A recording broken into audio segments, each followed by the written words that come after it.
V zadnjih letih so potrebe po oskrbi na domu vse večje. Gre predvsem za pomoč starejšim.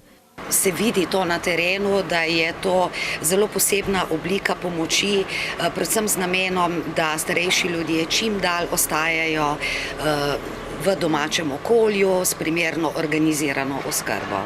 V Krški občini imajo ta čas prek 180 uporabnikov, dodaja. Lani jih je bilo že več kot 200, a so med epidemijo skrb za nekatere prevzeli svojci.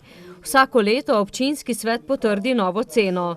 Subvencija občine k polni ceni storitve znaša 14,74 evra na uro, prispevek uporabnika pa po novem znaša 6,31 evra na uro.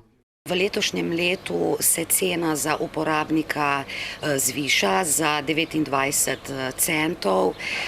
Na ceno pa vpliva več stvari, predvsem gre tle za materialne stroške, potem stroški dela se tle upoštevajo.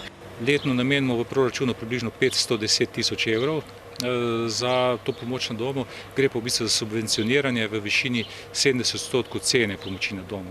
Treba je vedeti, da te subvencije so nekje zakonsko predpisane nekje okrog 50%.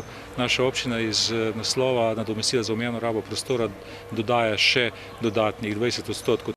Cena si sicer lahko še zniža, če uporabnik poda vlogo za dodatno znižanje, v kateri skladno z zakonom odloči pristojni center za socialno delo. Ob nedeljah se cena za uporabnika zviša za 40% in znaša 8,83 evra na uro, ob praznikih pa za polovico na 9,46 evra na uro.